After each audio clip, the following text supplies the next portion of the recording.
वर्णगन्ध गुणोपेतं ये तं कुसुम संतति पूजयामि मुनिन्दस्स सिरिपाद सरोरुहे गंध संभार युतेन धूपेन सुगंधिना सुगंधिनाहं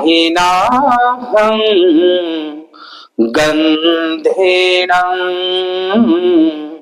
पूजयामि तथागतम्। विश्व शांतिदूत, विश्व वंदनीय, द लाइट ऑफ वर्ल्ड या जगाचा प्रकाश, विश्वदीप, महान कारुणिक, अरहत, सम्यक संबुद्ध, देवानं पियदसी, धम्मदायात, धम्म चक्रवर्ती, महान सम्राट अशोक मौर्य, बोधिसत्व, विश्वरत्न, the symbol of knowledge, the greatest Indian, the father of nation, खरा देशभक्त, जग बदलणारा बाप माणूस, डॉक्टर बाबासाहेब आंबेडकर या तीनही महामानवांना तिवार अभिवादन पंचांग प्रणाम करून, तसेच नोबेल ट्रूथ या यूट्यूब चॅनलचे सर्व दर्शक, उपासक, उपासिका यांच्याही प्रति मंगलाची कामना करतो। तसेच या गाव धामणगाव, तालुका अमरावती, तालुका धामणगाव, जिल्हा अमरावती, पृथ्वीराज नगर, धामणगाव येथील मैत्रेय बुद्ध विहार येथील उपासक, उपासिका यांच्याही प्रति मंगलाची कामना करतो। आयुष्यमान उपासक वसंतजी वासनिक व आयुष्यमती उपासिका लीनाई वासनिक यांच्या दोन्ही जुळ्या मुलींचा म्हणजे दीक्षा आणि भूमीचा हा 10वा वाढदिवसाच्या निमित्तानं या तालुक्याच्या ठिकाणी, या धामणगाव या ठिकाणी, जिल्हा अमरावती मध्ये या ठिकाणी मला आमंत्रित केलं। सर्वांच्या प्रति पुन्हा मी साधू साधू म्हणतो, सगळ्यांनी डोळे उघडा, खाली डोळे उघडा, आता डोळे उघडायचे आहे सगळ्यांनी, खाली हात ठेवा। कालेन धम्म साकच्छा एतं मंगलम उत्तमं, म्हणजेच धम्म साकच्छा याचा अर्थ होत असते धम्मचर्चा। पाली शब्द आहे हा वाला, धम्म साकच्छा। धम्म साकच्छा म्हणजे धम्म चर्चा करणे किंवा घडवून आणणे हे उत्तम मंगल आहे। याच महामंगल सूत्रामध्ये आणखी एक ओळ आहे, कालेन धम्म सवनं एतं मंगलम उत्तमं। धम्म सवनं म्हणजे काय? धम्म श्रवण करणे, ऐकणे, श्रवण करणे हे काय आहे? उत्तम मंगल आहे। तर याच उत्तम मंगलाच्या दिशेनं किसा गौतमी जिने तथागत बुद्धांच्या प्रती जे गौरवाचे उद्गार काढले, काय म्हणते किसा गौतमी? धन्य ती माता जिला सिद्धार्थ गौतम बुद्धासारखा पुत्र जन्माला। पण त्याच्या पाली ओळी मी सांगणार, खूप सुंदर त्या ओळी आहे। निबुता नुनंसो माता, निबुता नुनंसो पिता, निबुता इदिसो पतिते। ह्या पाली प्राकृत धम्मलिपीचा शब्द आहे आणि हे किसा गौतमीचे गौरवाचे उद्गार आहे।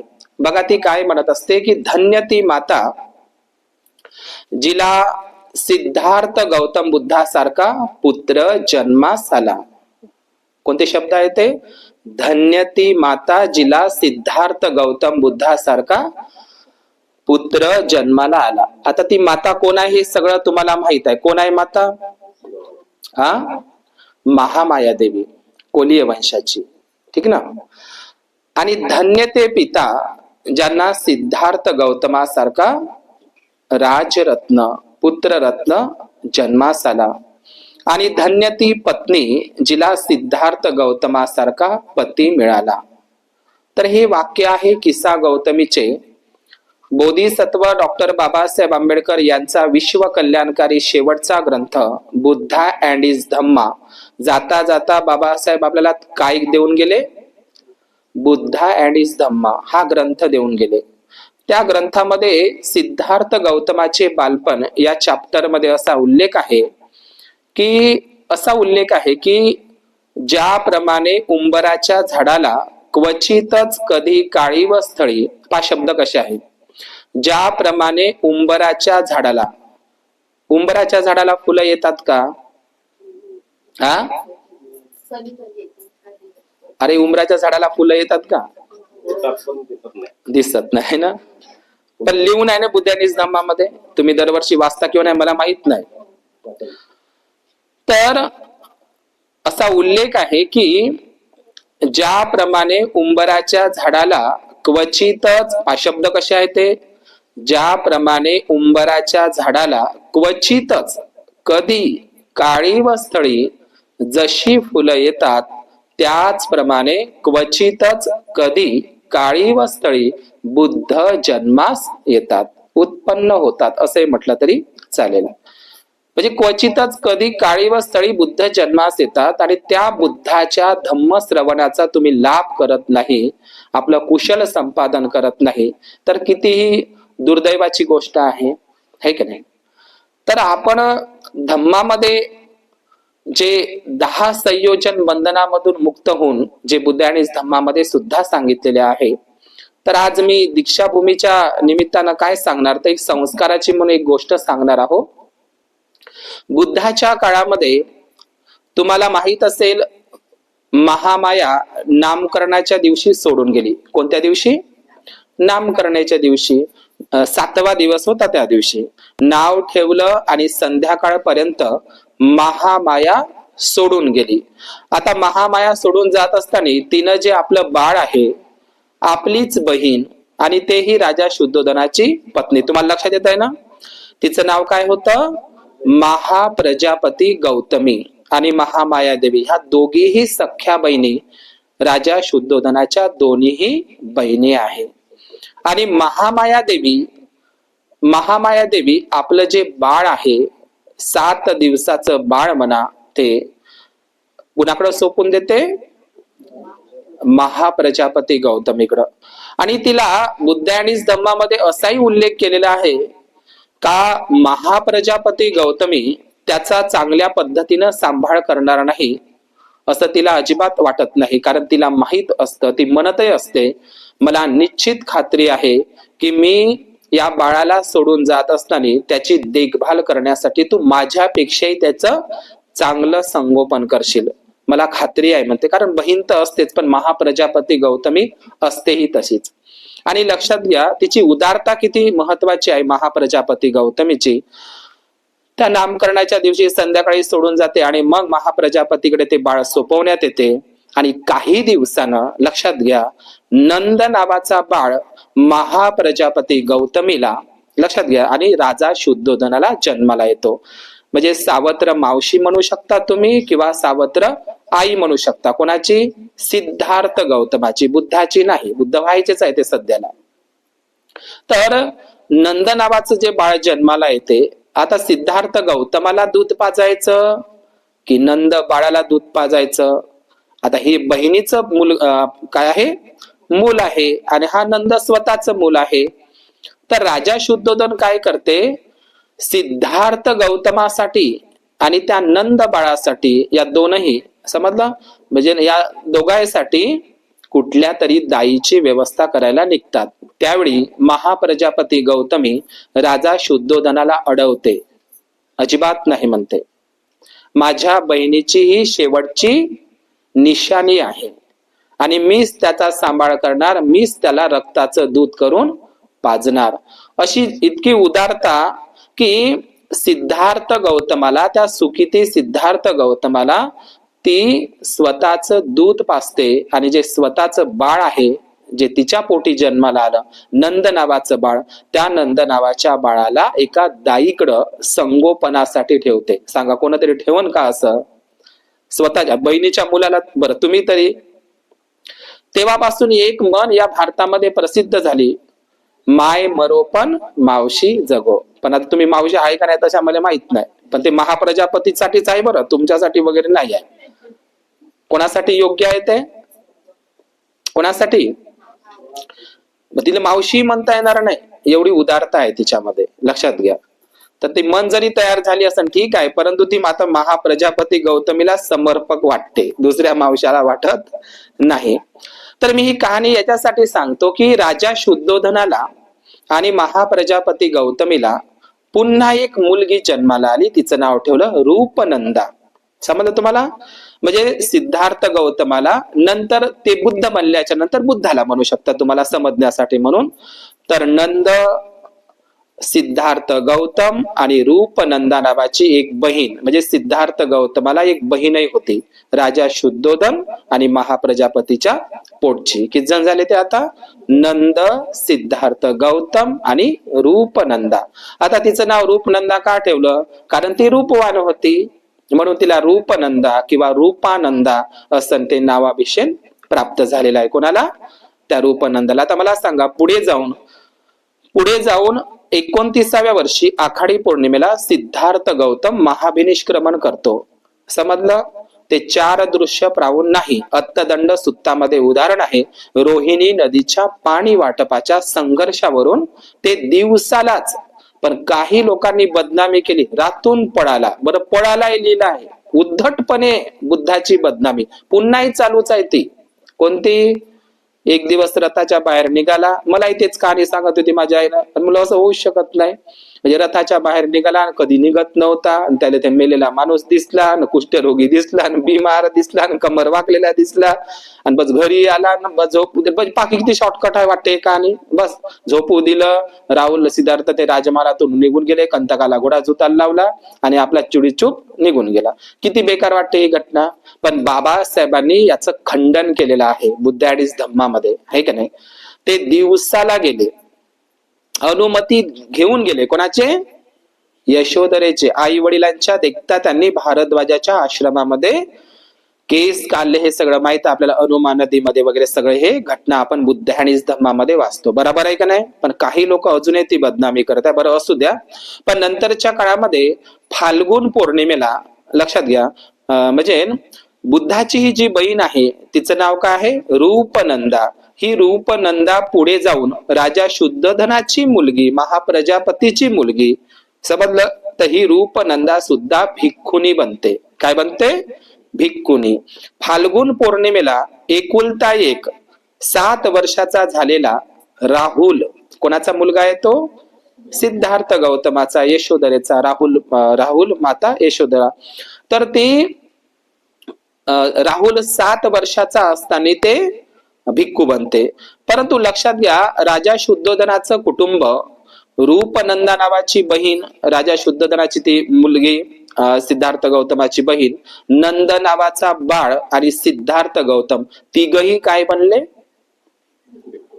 दोघही भिक्खू बनले. 2 भाऊही भिक्खू बनले आणि बहीणही भिक्खू बनली. सांगा, त्याग करू शकते का राजा शुद्धोधन महाप्रजापती गौतमी सारखा?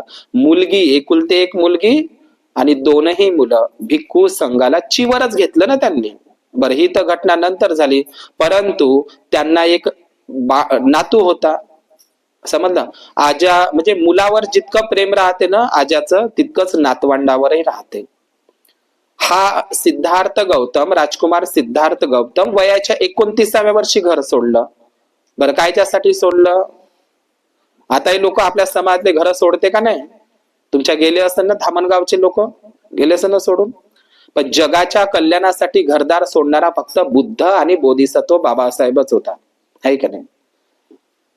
तर जगाच्या कल्याणासाठी जो घरदार सोडतो म्हणजेच काय? सर्वस्व सुखाचा त्याग करतो. सर्वस्व सुख म्हणजे केवळ धनसंपत्ती नाही, त्याच्यामध्ये रक्ताचे नातेवाईकही सोडावे लागतात.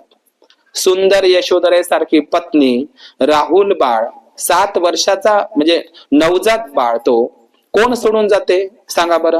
बरं, काय गरीब होते का सिद्धार्थ गौतम? तुम्हाला तर माहित आहे, 3 ऋतूसाठी 3 महाल सगळं होतं ना. बरं, काय त्यांच्या घरी काही वाद कलह होता? काही नाही, रोहिणी नदीच्या पाणी वाटपाच्या संघर्षावरून या जगात दुःख आहे आणि ते मला दूर करायचे आहे, याच्यासाठी ते निघाले घराच्या बाहेर. नंतरच्या वेळी राहुलही काय बनला, भिक्खू बनला. ज्या दिवशी बनला राहुल भिक्खू त्याच दिवशी फाल्गुन पौर्णिमा होती. आलं का लक्षात तुम्हाला? म्हणजे 7 वर्षानं सिद्धार्थ गौतम सम्यक संबुद्ध बनून आले 7 वर्षानंतर. बरं, आले तर आले, पण राहुल बाळाला सुद्धा घेऊन गेले आणि तोही राहुल लहान इवलूशा पायाचा राहुल, त्या सोन पावलाचा हा राहुल फाल्गुन पौर्णिमेला तो भिक्खू बनला. पहा, जगाच्या कल्याणासाठी पती दान केला होता, तरुण सुंदर, बुद्धासारखा जगात सुंदर कोणच नाही. तुमचे पतिदेव असेल तर सांगा, हाय का जगामध्ये सुंदर बुद्धासारखा? आणि वयाचा तरुण, तरुण वयच आहे ना, 29 वर्षाचं वय, इतका सुंदर तरुण बुद्धासारखा पती तिनं जगाच्या कल्याणासाठी दान केला. बरं झालं दान केला तर, अनुमती दिली तर. दिली का नाही अनुमती? जा म्हणते, मी तुम्हाला अनुमती देतो, राहुलाला सांभाळतो, तुमच्या आई वडिलांना सांभाळतो.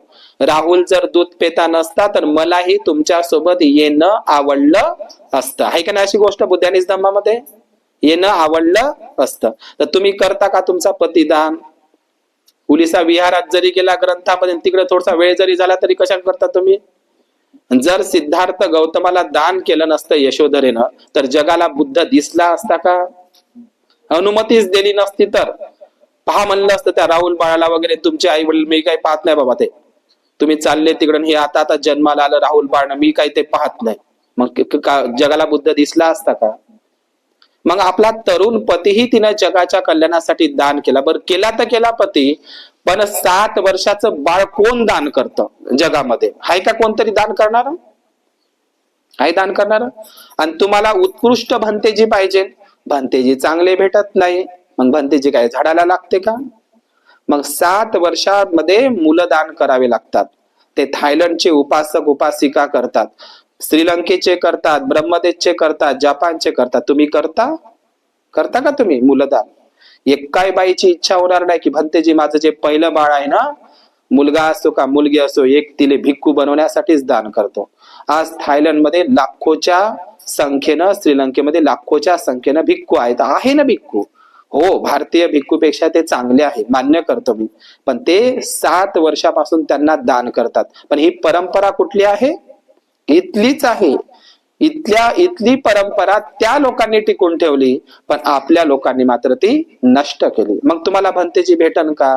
मग जसं आहे तसाच न्याय लागन का नाही? मग म्हातारे लोक बघते तुम्हाला चालत नाही, आहे का नाही? तर ही परंपरा भारतामधून नष्ट झाली. तर किती वर्षाचा होता राहुल?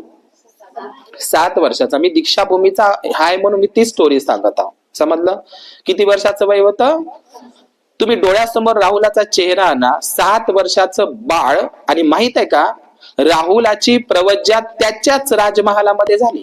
राजमहालामध्ये सकाळी सकाळीच यशोधरेनं त्याचे केस विंचरून दिले होते, आंघोळ करून दिली होते. राजकुमार होता छोटासा 7 वर्षाचा, त्याला छान कपडे घालून दिले होते, छान त्याला अलंकार दागदागिने सुद्धा घालून दिले होते. सकाळी सकाळी तिने त्याची पूर्ण तयारी केली होती. आणि जसे सिद्धार्थ गौतम बुद्ध सम्यक संबुद्ध आले, म्हणजे राजमहालात आईच्या देखता, आजोबाच्या देखता जसे केस डोक्यावरचे खाली पडत आहे ना, ते टक्कल करत आहे ना राहुलचं, राजमहालातच जसे डोक्याचे केस एक एक केस खाली पडत आहे, तशाप्रमाणे एक एक अश्रू महाप्रजापती गौतमीचा आणि राजा शुद्धोधराजा. सांगा, नातू, राहुल नावाचा नातू, कसं वाटत असेल त्या राजाला, आजीला ना आजोबाला? कल्पना करा, 7 वर्षाचा तो मुलगाही ती दान द्यायला मागं पुढं पाहत नाही. तर जगाच्या कल्याणासाठी, है का नाही, रमाईनं सुद्धा आपल्या पती दान केला. बाबासाहेब, है का नाही, मी लेकरांना सांभाळतो, साहेब तुम्ही स्वतःला जपा. त्या बाबासाहेबांना रमाईला राणी सारखं ठेवता आलं असतं, 35व्या वर्षामध्ये मरण नाही पावली असती. समजलं का? कुठल्याही डॉक्टरकडे इलाज करता आला असता जगाकडे, एवढं शिक्षण होतं. आणि श्रीमंत अब्जो खरबपती बाबासाहेबाला झालं असते ना, 4 लेकरही मेले नसते आजारानं. समजलं का? मग रमाई आणि बोधिसत्व बाबासाहेबाचं बुद्धाचं तुम्हाला सारखं वाटत नाही का? लोक बिन्यानच बाबासाहेबांना बोधिसत्व म्हणतात का? म्हणजे रमाईनं या समाजासाठी भीमरावासारखा पती, बोधिसत्वासारखा पती दान केला, बोधिसत्व घडवला. मला सांगा, इथं बसल्या माझ्या समोर रमाईचं शिक्षण जास्त होतं का तुमचं शिक्षण जास्त आहे? हा, नाही तर म्हणा ना, रमाईचं शिक्षण जास्त आहे का तुमचं? नाही नाही, रमाईचं शिक्षण कुठं जास्त होतं आम्हाला माहित आहे. तिला फक्त लिहिता वाचता पत्रा इतकं शिकवलं होतं बाबासाहेब, असंच ना. मग सांगा बरं, बोधिसत्व बाबासाहेब तिनं घडविला का नाही? तुम्ही घडवला का? मग तुमचं शिक्षण कोण्या कामाचं? काही कामाचं आहे का? रमाईनच बोधिसत्व घडवला का नाही? घडवला का नाही? मनुष्य मन आहे ते गाणं लिहिलं एका कवीनं का घराघरात पुन्हा बाबासाहेब जन्माला घालायचा असेल, आला पाहिजे असं जर वाटत असेल तर घराघरात रमाई जन्माला आली पाहिजे. तर आता इथून उठा, तुम्ही बना रमाई. घरच्या माणसाला सांगा तुम्ही याला बनवतो म्हणा बाबासाहेब, तर बनन का तो? आहे का तुमची हिंमत? मग रमाईला तुम्ही असं तसं समजता का? बोधिसत्व घडवला तिनं. रमाई जर झाली नसती, तिनं कष्ट केले नसते, तिनं जर अनुमती दिली नसती, तिनं जर सगळ्या संसाराचा सांभाळ केला नसता, 4 लेकर तिचे मरण पावले, आहे का नाही? तर यशोधरेनं जगाच्या कल्याणासाठी पतिदान केला, आपला राहुल बाळ दान केला 7 वर्षाचा. आणि रमाईनं सुद्धा आपला पतिदान केला, आपली 4 मुलं दान केली, मरण पावली ती, आहे का नाही? किती मोठा त्याग आहे हो. त्या त्यागामुळेच आज आपण हे सुंदर जीवन जगत आहोत. म्हणून रमाईचा आदर्श घ्या. तुम्ही आदर्श घेणारच नाही मला माहित आहे. घरी गेल्या, टीव्ही चालू केली का मालिका, सगळ्यात जास्त टीव्ही पाहणाऱ्या बाया बौद्ध समाजाच्या, मालिका पोचणाऱ्या बाया टीव्हीवर. आताही त्याचं मन इथं लागत नाही. मालिका म्हणलं का मस्त, तेव्हा त्याचे पाय दुखत नाही, काही साळस येत नाही, समजलं का? सगळ्यात कमी टीव्ही पाहणाऱ्या बाया ब्राह्मण समाजाच्या, सगळ्यात जास्त टीव्ही पाहणाऱ्या बाया आमच्या. येड लागलं त्यांना, समजलं का? म्हणून त्याच्यातून बाहेर पडा, आपल्याला त्याचा काहीच उपयोग होणार नाही. समजलं तुम्हाला? तर हे नंद, रूपानंद आणि सिद्धार्थ गौतम आणि राहुल पूर्ण परिवार काय बनला? भिक्खू बनला. नंतर तर माहितच आहे तुम्हाला, आनंद, देवदत्त, अनिरुद्ध, महानाम, आहे की नाही, हे सगळेच काय बनले? उपाली सुद्धा, उदाई, कालुदाई, हे सगळे काय बनले? भिक्खू बनले. पुढे जाऊन महाप्रजापती गौतमी जगातील पहिली भिक्खुनी बनली, यशोधरा ही भिक्खुनी बनली, सुंदरी बनली, त्या नंदाची लग्न जोडलेलं होतं, रूपानंदाई बनली. अख्खं फॅमिली, आहे का नाही? असा कोण त्याग करू शकते का? एवढं म्हणजे मी तुम्हाला सांगत आहो. आज या दीक्षा आणि भूमीचा वाढदिवस असल्यामुळे तुम्हाला माहित असेल, सारीपुत्ताच्या आईचं नाव होतं रूपसारी. आणि या रूपसारीला 3 मुली होत्या. किती मुली होत्या? 3 मुली. सारीपुत्ताच्या बहिणीचे नाव होते चाला, पचाला, शिशुपचाला, अशा 3 बहिणी होत्या सारीपुत्ताला. आणि सारीपुत्त, चुंद आणि रेवत असे 3 भाऊ आणि 3ही बहिणी, 3ही भाऊ आणि 3ही बहिणी भिक्खू बनले. समजलं तुम्हाला? कोणाची गोष्ट सांगत आम्ही?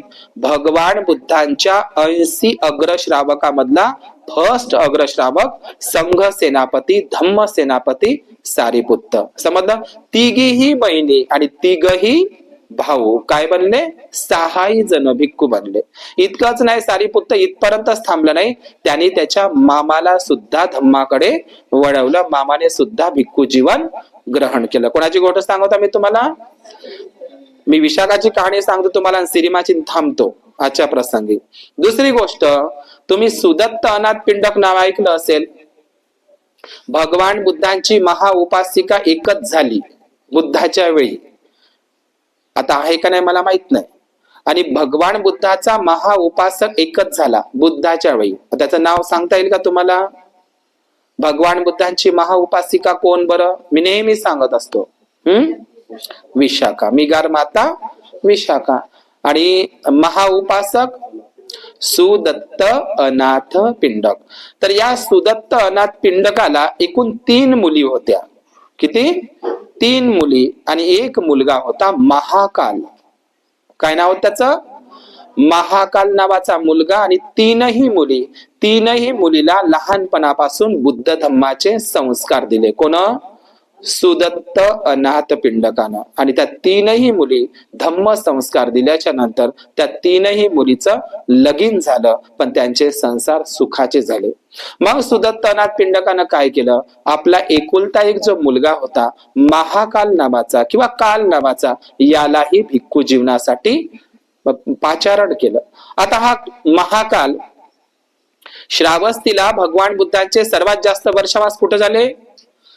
श्रावस्तीला जेतवनामध्ये 25 वर्षावास झाले. सुदत्त अनाथ पिंडक सकाळ संध्याकाळ तिथे जात होता. राजा प्रसेनजीत जात होता आपली मल्लिका राणीला घेऊन. समजलं? जोडीनं जात होते राजा राणी श्रावस्तीला. आमच्या लोकांना तर कस तरीच वाटते, हे की नाही? म्हणजे पुरुष मंडळी आमच्या धम्म याच्यामध्ये दिसत नाही तुम्हाला, धम्म कार्यामध्ये, हे की नाही? पण त्या काळामध्ये राजा प्रसेनजीत जरी असला, राणी जरी असली, तरी खाली बसून त्या ठिकाणी भगवान बुद्धाचा धम्म श्रवण करत होता. लक्षात घ्या, अहंकार नव्हता. राजा असून अहंकार असायला पाहिजे? बरं, तुम्ही राजा आहात का?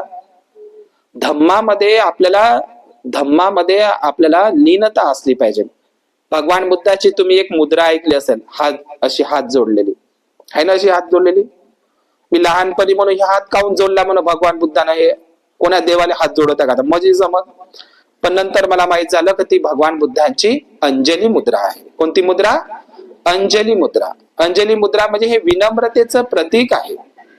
ते हात कोणाला जोडले बुद्धानं? बोधी वृक्षाला, ज्या झाडाखाली बसून मला सम्यक संबोधी प्राप्त झाली. त्या झाडाविषयी कृतज्ञता, त्याचेही आभार मानणं आणि ही विनम्रता भाव आपल्यामध्ये असले पाहिजे. आपल्या मुलाबाळांमध्ये ते भाव असला पाहिजे. हात जोडलेच पाहिजे आपले. लक्षात घ्या. म्हणून जोपर्यंत तुमच्यामध्ये विनम्रता भाव येणार नाही, विनम्रता भाव येण्यासाठी आपल्यातला अहंकार नष्ट करावा लागतो. समजलं? अहंकार ज्ञानाचा अनेक प्रकारचे, मी कधीतरी सांगितले तुम्हाला, 5 प्रकारचे नशा असतात भगवान बुद्धाने. किती प्रकारचा? तुम्हाला वाटते दारूचाच नशा असते, ह्या कोणता नशा? भगवान बुद्धांनी 5 प्रकारचा नशा सांगितला. दारूचा तर आहे, ते तुम्हाला माहिती आहे. कोणता नशा? भगवान बुद्धांनी 5 प्रकारचा नशा सांगितला. मी ते सांगणार नाही, कारण याचाच एक वेगळा विषय होऊन जाईल. पहिला नशा मी सांगतो तुम्हाला, कोणता? दारूचा नशा, साधा सोपा. दुसरा नशा सांगितला भगवान बुद्धानं, धन संपत्तीचा नशा. बाळगता का तुम्ही? दारूचा नशा, लोक म्हणते का नाही बिना दारूची नशा आहे म्हणते इले. दारूची नशा तर आहेच, पण बिना दारूचीही आहे का नाही नशा? ते गाणं आहे का नाही एक, नशे में कोण नाही मुझे बताओ जरा, हे बुद्धाचंच आहे का नाही? हे सगळे म्हणजे दारूचीच नशा असते का? धनाचीही काय असते? नशा असते. कधीच नशा बाळगू नका. तुमचं इमारत होऊ द्या, का तुमचे मुलं नोकरीवर लागू द्या, का मुली नोकरीवर लागू द्या, तुमचा बँक बॅलन्स कितीही असू द्या, तुमच्याकडे मोठी जात गाडी असू द्या, का काही धनसंपत्ती असू द्या, ती धनसंपत्ती जाग्यावरच राहणार आहे. लक्षात घ्या. भाड्याचं घरही खाली करावं लागते आणि स्वतःचं बांधलेलंही. पण तुम्ही काय म्हणता, भाड्याचं घर खाली करणं, हे मला हे नाही करावं लागत, खाली सोबत येते का? सांगितलंय ना रठ्ठपालला भगवान बुद्धाने त्याच्या धम्मग्रंथामध्ये आहे ना, बुद्धानी धम्मामध्ये, आपली कशावरही मालकी नाही. आहे का नाही? बुद्धाने त्याच्या धम्मग्रंथामध्ये रठ्ठपालच्या कहाणीमध्ये, आपली कशावरही मालकी नाही, सर्व काही मागे सोडूनच जावे लागते. का समजत नाही तुम्हाला बुद्धाचं वचन आहे? आपली कशावरही मालकी नाही. म्हणजे तुमच्या घरादारावर नाही, कोंबड्या बकऱ्यावर नाही, बैलावर नाही, शेतीवर नाही, तुम्ही प्लॉट घेतले असेल त्याच्यावर नाही, सगळं काही मागे सोडून जावं लागते. म्हणून माझं एवढंच सांगणं आहे तुम्हाला, दारूची नशा तर घातक असतेच असते, पण धन संपत्तीची नशा सुद्धा बाळगू नका. बाळगता का तुम्ही? अजिबात बाई, चालली छाती काढून. त्या मोदीले म्हणते लोक 56 फुटाची छाती, पण आमच्या समाजातल्या बाया काय कमी आहेत का? अजिबात. पहिलचे जुने लोक शिक्षण कमी होतं, पण पूर्ण वंदना पाठ होती. रस्त्याने एकामेकांना जात असताना जयभीम घेत होते. वंदामी भंतेजी म्हणत होते. आता बाय आम्ही मोल्यातूनही जातो ना, एक काही बाईच्या तोंडातून वंदामी भंतेजी नाही निघत. असं वाटे का कोणत्या एरियात घुमत आहो का? समजलं का? तर हा एक अहंकार आहे. धनसंपत्तीचा नशा बाळगू नका. किती झाले आता नशा? 2. दारूचा तर माहितच आहे तुम्हाला, 2. तिसरा नशा आहे, मी किती सुंदर आहे, मायाच्यापेक्षा ती कशी डोंबडी आहे. समजलं का? पाती लंगडी आहे. आहे का नाही? म्हणजे मी सुंदर आहे तर दुसऱ्याला कमी लेखायचं का? मला सांगा, तुम्ही सुंदर आहात, बरं ठीक आहे, सर्व गुण संपन्न कोण राहत नाही, सुंदरही राहत नाही, कमी जास्त राहते. मी सुंदर आहे आणि मी जर दुसऱ्याला जर हिनवलं तर त्या स्त्रीला सुख होईल का दुःख होईल? मग त्याच्यामध्ये पहिल्या शिलाचं उल्लंघन आहे का नाही? पहिल्या शिलाचं उल्लंघन आहे ना. पानाती पाहता काया वाचा मनानं वाणीनं सुद्धा कोणाले, तुम्ही म्हणा बरं, हे भोकणीच आहे, ही लंगडीच आहे, डोंबडीच आहे, बुंडऱ्या केसाचीच आहे, भद्र्यास तोंडाची आहे, अंगानं जाडजुडच आहे, बारकीच आहे, बरं असं तुम्ही म्हणलं तर तिला सुख होईल का दुःख? बरं तुम्हाला तरी म्हणलं तरी मग ही वाणीचे दोष सांगितले का भगवान बुद्धाने करायला? हे हिंसा नाही झाली का? तुम्हाला वाटते पानाती पाता वेर मध्ये भगवान बुद्धाने सांगितलं कोंबडी बगरे खाऊ नये, बस इथपर्यंत नाही आहे. ते एका शिलाचे 25 शिल निघतात, समजलं का तुम्हाला? तर दुसऱ्या प्रकारची नशा सांगितली भगवान बुद्धाने, तिसऱ्या प्रकारची कोणती? सुंदरतेची नशा. मी किती सुंदर आहे, माझ्यासारखा कोणीच नाही, मायासारखी कोणीच नाही, समजलं का? पण सगळ्यात सुंदरता कोणती आहे? तुमचा बंदा वेळ माहित आहे का ना, बर्बाद होते तुमच्या मेकअप मध्ये. अर्धा बायाचा बंदी जिंदगी काय काय पाहिजे तर मेकअप मध्येच चालली. सकाळी उठल्याबरोबर तुमचा चेहरा कुठे जाते सांगा बरं? उठल्याबरोबरच डायरेक्ट आरशामध्ये. माणसं कमी, कारण त्याचे केस येतच नाही डोक्यावर, समजलं? तर तुमचं अर्धी जिंदगी मी सांगत ना ब्युटी पार्लर मध्ये चालली, तुम्ही मेकअप कायचा करताय? नुसता केसाचा, गाल, बस झालं. पण आतला मेकअप करता येते का तुम्हाला? आतला मेकअप फक्त यशोधरेकडे होता. शिलाचं सौंदर्य खुलून दिसते, लक्षात घ्या. शिलच हा दागिना आहे, समजलं का? सुंदरता दागिना नाही, तुम्ही कसे दिसायला आहे, तुमचं मन किती सुंदर आहे. बायावान वाटाले चालल्या, अरे गुण वाटा, सद्गुण वाटा, ज्ञान वाटा, काय नव्हतं. जर तुम्हाला लक्षात आलं का? तर तुम्ही लोकांना इतरांची कमीपणा करता का आपल्या सुंदरतेमुळे? तर तिसरी भगवान बुद्धाने सांगितले आहे, आपल्या सुंदरतेचा अभिमान बाळगू नका. सर्व शरीर कसं आहे? मातीमोल आहे, नश्वर आहे, दुर्गंधीचं घर आहे. एखादी स्त्री दिसायला कमी आहे म्हणून तिचं शरीर काय सुगंधाचं घर आहे का?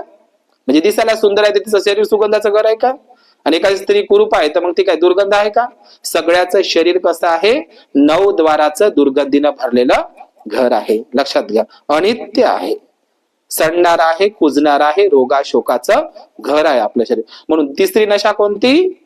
मी सुंदर असल्यामुळे इतरांना कमी लेखायचं नाही. तर ही सुंदरतेची काही काही जणांना नशा असते, खूपच नशा असते. म्हणून ते गाणं म्हटलं आहे ना, अपनी जवानी पे इतराने वाले, हे बुद्धाचंच आहे, पण ते आता ते आपल्या मुस्लिम बांधवांनी ते कवालीमध्ये बसवलं. याच्यामध्ये अनित्य भावच आहे का नाही?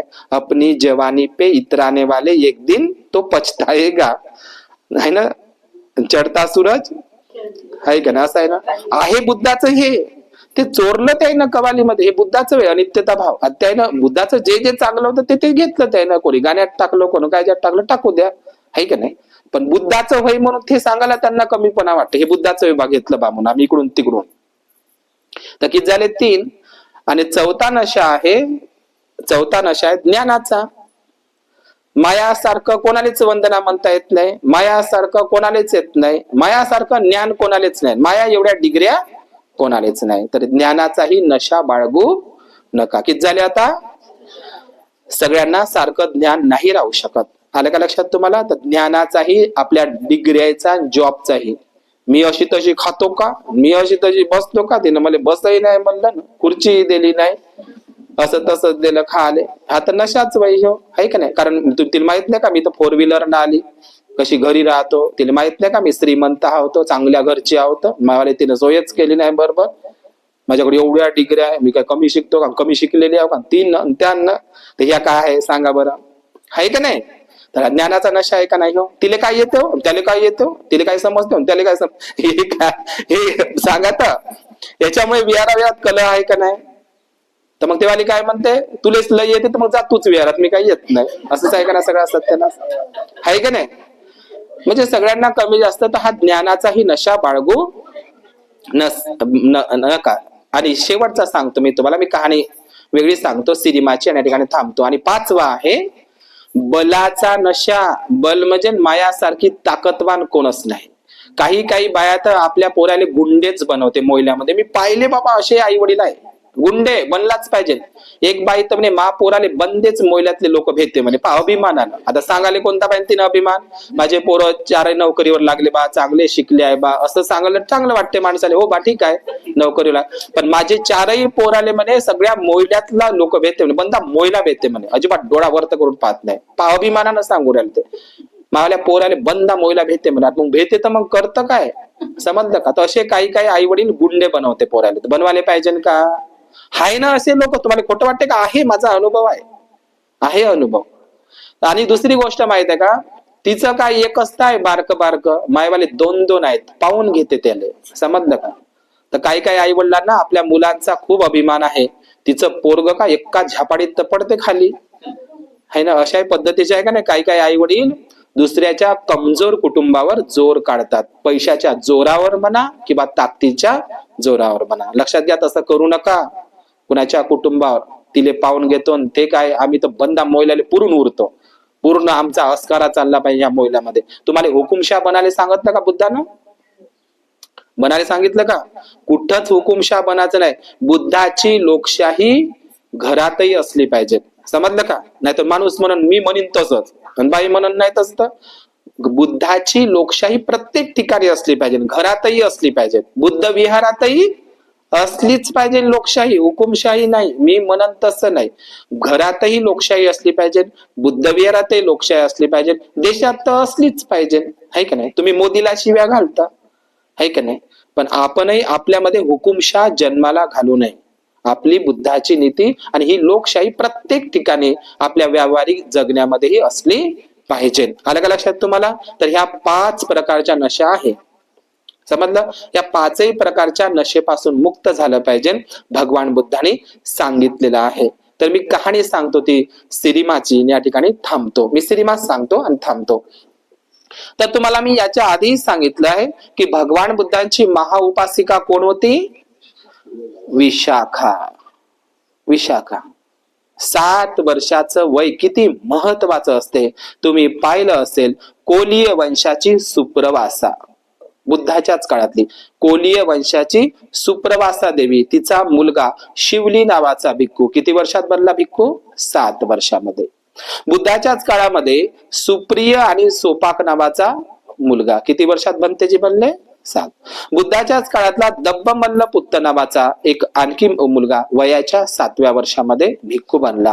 आणि पुढे जाऊन तुम्ही ज्यानं मिलिंद प्रश्नाचं वाचन केलं असेल, तुम्हाला माहितच आहे, सोनुत्तर ब्राह्मणाचा मुलगा, काय नाव त्याचं? नागसेन.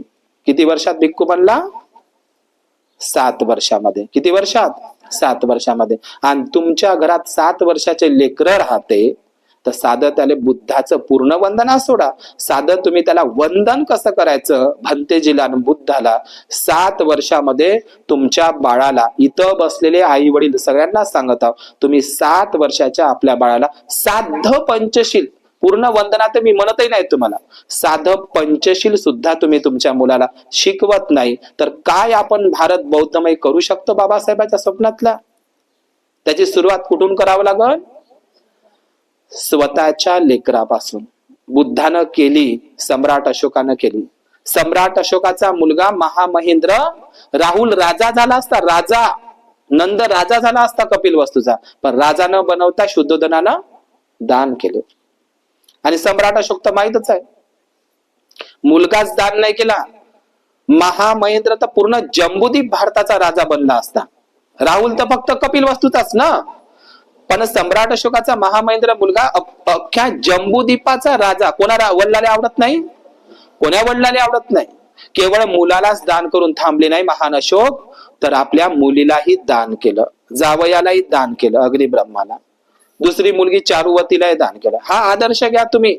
त्या टीव्हीतल्या मालिकेचा समज हा आदर्श नका घेऊ. त्या हिरोईनचं काय म्हणे, हिरोचं काय, त्याच घरचं पहिले काय म्हणे, तुझे काय, तेच पाय पहिले दिला आपण टाकू.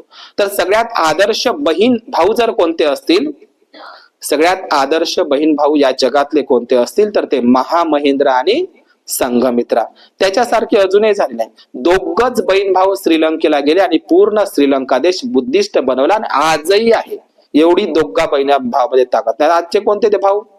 राखीबा बांधणारवाले, हे कोणते भाव आहे? नकली नकली. असा आदर्श घ्या संघमित्रा. बरं मला तरी सांगा, संघमित्रा महामहिंद्रा सारखे अजून तरी बनले का? बरं तुमच्या इथे तरी बनले? बनणारही नाही. आणि नंतरही सम्राट अशोकाच्या काळामध्ये आणखी एक नाव आहे, बौद्ध सम्राट हर्षवर्धन. समजलं? बौद्ध सम्राट हर्षवर्धन, त्याचा एक भाऊ राजवर्धन, प्रभाकर वर्धनचे 2 मुलं. प्रभाकर वर्धन नावाचा राजा, त्याचे 2 मुलं, एक हर्षवर्धन आणि दुसरा राजवर्धन. आणि या सम्राट हर्षवर्धनाला एक बहीण होती, तिचं नाव होतं राजश्री. ही राजश्री सुद्धा, राजश्री आणि सम्राट हर्षवर्धन यांनी अर्हत भिक्खू दिवाकर मित्र नावाच्या अर्हत भिक्खूकडून धम्म दीक्षा घेतली. आणि हा बौद्ध सम्राट बनला हर्षवर्धन, आणि राजश्री भिक्खुनी बनली. लक्षात घ्या, सम्राट हर्षवर्धनाची जी बहीण होती राजश्री, किंवा पालीमध्ये राजसी म्हणतात, ती सुद्धा काय बनली? भिक्खुनी बनली. तर बहीण भाऊ असावे तर कोणासारखे? महामहेंद्र संघमित्रासारखे, सम्राट हर्षवर्धन राजश्री सारखे, ज्यांनी या जगाला धम्म दिला. आणि ते आजही जगामध्ये अजरामर आहे, है का नाही? म्हणून असं काहीतरी करा. तर तुम्ही 7 वर्षामध्ये आपल्या बाळाला पंचशील शिकवलं पाहिजे, वंदन करणं शिकवलं पाहिजे. हिंदू समाजातील मुलगी जेव्हा लग्न करून जाते ना, तर तिचे आई वडील सगळे शिकवतात, तुळशीला पाणी टाकायचं, आरती कशी म्हणायची. आमच्या मुलीला पंचशील येत नाही, तर मला सांगा, बाबासाहेबांनी जे तुमच्यावर जबाबदारी दिली आहे प्रबुद्ध भारत करण्याची, तर कराल का तुम्ही? बरं तुम्ही तरी पृथ्वीराज नगरच्या बाया, बरं बाकीच्या सोडा, तर आपल्याला सुरुवात कुठून करावं लागेल? घरून करावं लागेल का नाही? है का नाही? आपल्या घरचे लोक जर कधी वंदनेला जात असलं, धम्मपरिषदेला जात असलं, अभ्यास बुडत नाही तुमच्या मुलाचा, अभ्यास वाढतो. तुम्ही धम्माकडे आपल्या मुलांना आकर्षित करा, त्यांना वळण लावा. लक्षात द्या, तर तुमचं नाव होईल, है की नाही? नाव होईल तुमचं. ते संस्कार देण्यामध्ये कुठेतरी आमचा समाज कमी पडत आहे, समजलं का? म्हणून ते संस्कार तुम्ही द्या आपल्या मुलाबाळांना. तर मी जाता जाता तीच कहाणी सांगतो. त्याची विशाखा होती, बुद्धाच्या काळामधली उपासिका लय होत्या, पण महाउपासिका एकच होती. बरं महाउपासिका बरं एकच होती बुद्धाच्या काळामध्ये, एकच. तिच्या पलीकडे आताही झाली नाही, तिची जागा अजूनही घेतली नाही. उपासिका तर लय आहे बुद्धाच्या काळामध्ये. सुजाताई होती, सुप्रिया होती, सुकेशिनी होती, लय उपासिका होत्या, पण महाउपासिका एकच होती का नाही? बरं दुसरं नाव असेल तर सांगा बौद्ध साहित्यामध्ये. बरं आताच्या घडीला बाहेर देशात थायलंड मायलंड वांगमो दीक्षित सारख्या आहे असं मी ऐकलं, परंतु बुद्धाच्या वेळी भारतात तरी बरं सध्याच्या घडीला आहे का कोण महाउपासिका? तर हे महाउपासिका बनण्यासाठीचं वय कोणतं असं? किती वर्षामध्ये ती उपासिका बनली, नंतर महाउपासिका बनली विशाखा? किती वर्षाचं वय होतं? 7च वर्षाचं वय होतं. किती वर्षाचं? 7 वर्षाचं. तिच्या गावामध्ये भद्य नगरामध्ये राहत होती विशाखा, आणि ते नंतर साकेतला राहायला आले, समजलं? अयोध्येला. अयोध्येवरूनच मग तिला श्रावस्तीला देण्यात आलं होतं. मी ती कहाणी सांगतो आणि थांबतो. तर ही विशाखा, तिचे जे वडिलाचं नाव होतं ना धनंजय सेठ, आईचं नाव सुमना देवी, आजोबाचं नाव मेंढक सेठ. धनंजय सेठही नाही, सुनही नाही, तिच्यावर विशाखावर पहिल्यांदा संस्कार करणारा होता आजोबा. आणि आमचा बौद्ध समाजाचा आजोबा गांजा फुकत आहे, बिड्या फुकत आहे. काही आता शहरातले लोक कुत्रेच घेऊन फिरत आहे. बरं म्हातारे लोक जे निवृत्त झालेले आहे नोकरी पाण्यातून, आता तरी त्याने विहाराकडे जायला पाहिजे का नाही? तर म्हातारे लोक घरीच आहे का नाही? एवढे दलदल भेटे जीवाले. ते लोक त्या संभाजी भिडेले शिव्या देते, मी नाही देत त्याला शिवा. तो त्याच्या ब्राह्मणी धर्माचा प्रचार करत आहे, ते त्याचं काम करत आहे, समजलं का? याही वयात तो संभाजी भिडे फिरत आहे. पाय त्याचे किती वय आहे? तुमच्या त्याच वयाचे बुडे तुमच्या घरामध्ये, त्याचं नाव घ्यायची काही गरज आहे का इथं? तो त्याच्या ब्राह्मणी धर्माचा प्रचार करताय, या गावातून त्या गावात, त्या गावातून त्या गावामध्ये रोजचे भाषण ठोकत आहे. तो काय काय बोलत आहे, टीका करत आहे. भीमा कोरेगावची दंगल घडवली त्या एकट्या बुड्या माणसाला, एवढी ताकद आहे ना. आमचे बुडे कुठे आहे सांगा ना? तुमच्या घरच्या सासू सासरे बुडे वगैरे कुठे आहे? त्याची जबाबदारी नाही विहारामध्ये जायला. जे लोक निवृत्त झालेले आहे, पेन्शनवर झालेले आहे, 2-2 लाखाच्या पार्ट्या करतात बापा लोक, विहाराला म्हणजे देत नाही, आहे का नाही? आहे का नाही? असं तर कोणाची जबाबदारी आहे हे? म्हणजे तरुण पिढी धम्माकडे नाही, विहाराकडे नाही, म्हातारे लोकही नाही, मधले नाही, तरुण तर खूपच आहे, गर्दीच वाढली. सांगा मग आपल्या बाबासाहेबाचा धम्म पुढे जाईल का? बरं आम्ही तरी किती करावं भंतेजी लोकांना? तुमचं काम नाही का ते? सारखीच जबाबदारी दिली आहे, नाही तर तुम्ही म्हणाल यायला चिवर दिले तर यायचंच काम आहे ते ना, आम्ही मस्त तुम्हाला काय माझं असं आम्ही ते का मस्त असं आहे का ते? सगळ्यांना सारखीच जबाबदारी दिली आहे. ही चारही चाका आहे धम्माची. आलं का लक्षात तुम्हाला? भिक्खू भिक्खुनी, उपासक उपासिका. आणि तुम्ही जर धम्माचं काम करत नसाल तर येणारा काळ आपल्याला माफ करणार नाही, आणि ते दिवस येऊनच राहिले जवळ. समजलं? ते संविधान, महाबोधी, महाव्यार ते सगळं तुम्हाला माहितच आहे, रोजचे प्रकरण मोबाईल मध्ये. म्हणून कमीत कमी त्या भीमाईच्या पोटी जन्म तर घेतला त्या बाबासाहेबांनी, तुम्हाला गुलामीतून अंधारातून बाहेर काढलं. पुन्हा जर संविधान बदललं आणि तुम्ही पुन्हा जर गुलाम झाले तर दुसरा बाबासाहेब येणार नाही, तुम्ही राहिले मग तसेच. येत असेल तर सांगा बरं, तुमच्या घरात जन्माला येत असेल ते तरी सांगा, नाही तुमच्याच घरी एखादी भीमराव जन्माला घाला. होऊ शकते का ते तुमच्या जन्म? नाही ना. म्हणून आपल्यासाठी दिवस काय रात्र काय, दिवसही वैऱ्याचा आहे. जागृत राहा. हे जे सगळं वैभव, धन, संपत्ती, हे सुख तुम्हाला भेटून राहिलं ना, तुम्ही खेड्यातलेच लोक इथं शहरात आलेले आहे, नाहीतर कुठं मांग मारणं कुपाच्या बाहेर गेले असते, कापूस हे चाले, निंदाले, फन पराठा हे चाले. समजलं का? खायला भेटत नव्हतं, उष्टे कपडे आणि उष्ट्या अन्नावर होतं. म्हणून शहरामध्ये आलो, चांगली गोष्ट आहे. कोणाच्या पुण्याने आलो? बाबासाहेबाच्या. नाही जाण तिकडे गुन्हा बाबाकडं, नाही तिकडे भिका बाबाकडं. हाय काय बाया जत्रा यात्रा करणारे? हाय की नाही? हाय. शिकलेले लोक तर जास्त आहे बाबा. मी तर म्हणतो अडाणी लोकांना म्हणू शकतो, ते खेड्यातले नाही समजत बातायले, पण शहरातले लोकही सुद्धा आता अंधश्रद्धेकडं जाऊन राहिले. मग त्याचं शिक्षण काही कामाचं आहे का? जे शिक्षण तुम्हाला अंधश्रद्धेतून बाहेर काढू शकत नाही तर ते शिक्षण कामाचं नाही. सगळ्या देवी धर्माची ठेके आम्हीच घेतले, सगळं आम्हीच करणार. लक्षात घ्या, त्यातून बाहेर पडा. समजलं तुम्हाला? तर ही जी विशाखा आहे, तर विशाखाच्या घरी पहिल्यांदाच बुद्ध येणार होते. श्रावस्तीवरून भद्दीय नगरीमध्ये पहिल्यांदाच सेल नावाचा ब्राह्मण राहत होता. त्या सेल नावाच्या ब्राह्मणानं बुद्धाला आमंत्रित केलं होतं आणि पूर्ण भद्दीय नगरीमध्ये तयारी चालू होती. पहा कसे संस्कार दिले मेंढक आजोबानं आणि धनंजय वडिलांना. कोणाले? विशाखाला. किती वय आहे विशाखाचं? 7 वर्षाचं वय. मी दीक्षा आणि भूमीसाठी म्हणून ती कहाणी सांगत आहोत. समजलं तुम्हाला? किती वर्षाची होती ते? 7 वर्षाची होती विशाखा. तर तिचा मेंढक आजोबा तिला जवळ बोलावलं, नातीला. कोणाला? 7च वर्षाची विशाखा जवळ बोलावलं आणि हे विशाखे म्हणते, आजोबा मेंढक सेठ. विशाखा म्हणते, आज आपल्याकडं अरहत सम्यक संबुद्ध येणार आहे. 500 भंतेजी लोक येणार आहे. आपल्याकडे जेवण घेणार आहे भद्दीय नगरामध्ये आणि आपल्याला मस्त प्रवचन करणार आहे. तर ज्यावेळी तथागत बुद्ध आणि 500 भिक्खू लोक जसे भद्दीय नगरीमध्ये त्यांचं आगमन होईल, म्हणजे जसे एंट्री केली, त्याच टायमाला विशाखा तू काय कर, तुझ्या मैत्रिणी तुझ्याच वयाच्या तुझ्यासोबत ज्या खेळतात ना, त्या मैत्रिणी किती वर्षाच्या? 7च वर्षाच्या. तर त्या तुझ्या 7 वर्षाच्या मैत्रिणीला तू घेऊन टोपलीमध्ये फुलं घ्यायचे आणि बुद्ध आणि भिक्खू संघ 500 भिक्खू संघ जसा आगमन झालं भद्दीय नगरीत, त्यावेळी बुद्धाच्या समोर समोर फुलं टाकत टाकत चालायचं. सांगा, हे संस्कार नाही आहे का? आहे का नाही संस्कार? काय तुम्ही करू शकता ते? का बनत नाही? ओल्या काडीला वाकवता येते. तुम्ही म्हणते जे ऐकतच नाही. अरे ओल्या काडीला वाकवता येते. वाळलेल्या काडीवर वाकण्याचा प्रयत्न करा तर ती तुटेल पण वाकणार नाही. लक्षात घ्या. म्हणून किती वर्षाचं वय योग्य आहे? 7 वर्षामध्येच आपल्या मुलांना धम्माकडे वळवा. शाळेतही जात असताना साध्या साध्या गोष्टी शिकवा, की बुद्धाला आणि बाबासाहेबाला वंदन करून 2 मिनिट तर वंदन कर बाबा. शाळेत जात असताना काय आपण करतो? दिसते घरामध्ये आपण मूर्त्या बसवल्या, अधिष्ठान त्या काचामध्ये मूर्त्या कोंडून दिल्या ना, त्याला बुद्ध पौर्णिमेला अगर बगती लागत ना मेणबत्ती लागत. काही अर्थ आहे का त्या घरी मेणबत्तीने हे न करायला? त्या हिंदू समाजातल्या बाया तरी पडल्या. आता अंधश्रद्धा म्हणा का काही म्हणा, त्याले तुम्ही बयाड आहे म्हणा, त्याच्यापेक्षा तुम्ही आहे असं म्हणलं तुम्हाला राग येईल. समजलं का? देव धुतल्याशिवाय घराच्या बाहेर पडत नाही. समजलं का? देव धुवाच लागते त्याला तांब्या पितळाचे. समजलं का? तुम्ही मूर्त्या घेता तर आपल्या घरामध्ये ते मूर्ती कायच्यासाठी घेत असतो? मुला बाळांना ते दिसावी, संस्कार लागावे. तुम्ही पौर्णिमेला जर तुम्ही स्थानिक विहारामध्ये जात नसाल आणि जी बाई स्वतःला जयभीमवाला समजते आणि पौर्णिमेला झोपून राहत असते, तर ती बौद्ध लोक मी समजतच नाही.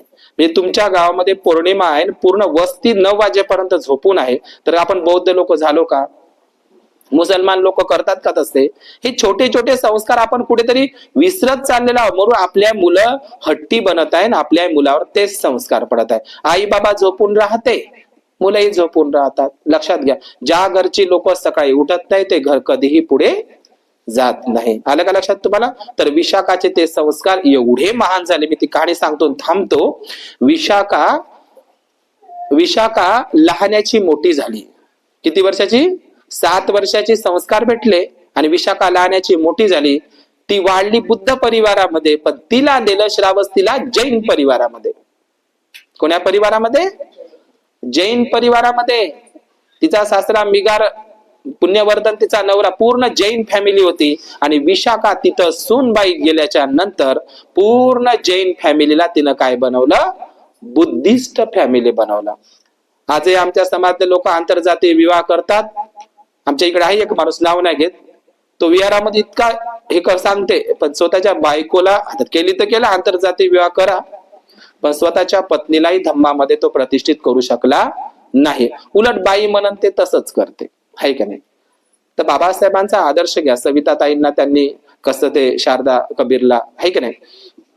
तर आपण आपल्या परिवाराला बुद्धिस्ट केलं पाहिजे. तर विशाखामध्ये ती ताकद होती का नाही?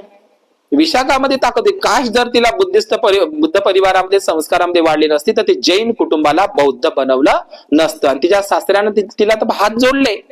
आज माझा नवा जन्म होत आहे. कोण म्हणत आहे असं? हे बाबासाहेबांनी म्हणलं का नाही 22 प्रतिज्ञेमध्ये, आज माझा नवा जन्म होत आहे. तर मिगार माता नाही म्हणलं ना, मिगार सेठनं विशाखाला आज माझा म्हणजे तुम्हाला जन्म दिलायस विशाखे, कारण तू मला धम्माचा मार्ग सांगितला. मी आजपर्यंत जैन धर्माला मानणार होतो, म्हणजे माझा नवीन जन्म तू घातलाय. सुनला आपली आई मानत आहे, माता मानत आहे. किती मोठा आदर्श आहे. अख्खं कुटुंब तिनं बदलवलं. त्याची तुमच्या घरची मुलगी लग्न जरी झालेली असली, म्हणजे तुमच्या मुलीचं लग्न झालं आणि तिचे सासू सासरे जर ते देवभोळे असतात, अंधश्रद्धे असतात, तर तुमची मुलगी काय बनन? ते त्यातच जाणार का नाही? सासूबाई करते, सासरे करते, घरात चालू काय म्हणायचं आहे म्हणून. पण विशाखा होती का तशी? असा कसा पूर्ण जैन कुटुंबाला तिला बुद्धिस्ट बनवलं. एवढी धाडस आणि एवढी ताकदवान होती विशाखामध्ये. समजलं का? हा आदर्श घ्या तुम्ही मुलींना. पळा लागत तर तुम्ही, मला काही करायचं नाही, आंतरजातीय विवाह करा, मला काय. पण आंतरजातीय विवाह करत असताना मी त्याला काही रोखणार नाही, आहे का नाही? रोखू शकतो का? आजच्या काळामध्ये ते सर्रास चालू आहे. पण तुम्ही कालच मी एका आदिवासी मुलगी आहे ना, आपला मुलगा आहे, चांगली शिकून आहे ती पोरगी, तिला मी काल हीच कहाणी सांगितली होती. तर तिला ती गोष्ट आवडली. समजलं तुम्हाला? तर आपल्या मुलांना आणि मुलींना योग्य वेळी 7 वयाच्या याच्यामध्ये संस्कार देत चला. मी जाता जाता ती कहाणी सांगतो श्रीमादेवीची आणि या ठिकाणी थांबतो, माझ्या वाणीला विराम देतो. तर राजगृह नगरामध्ये मी शरीराची अनित्यता लक्षात घ्या. शरीर हे कसं नश्वर आहे, अनित्य आहे, सडणारा आहे, कुजणारा आहे, 9 द्वाराचं हे दुर्गंधीचं घर आहे. ही कहाणी सांगतो. जे तुम्ही आज आपलं अर्ध आयुष्य नट्टा पट्टान ब्युटी पार्लर मध्ये व्यर्थ खर्च करता, ते शील मध्ये पुष्ट होण्यासाठी त्याच्यामध्ये वेळ तुम्ही खर्च करा. लक्षात घ्या. शिलाचं सौंदर्य वाढवा, शिलाचं सौंदर्य खुलवा. मला हे सांगायचं, त्याच्यासाठी मी ती कहाणी सांगतो आणि थांबतो. आणि तो एका प्रकारचा नशा आहे सुंदरतेचा, त्याच्यातून, त्या बेहोशीतून बाहेर पडा.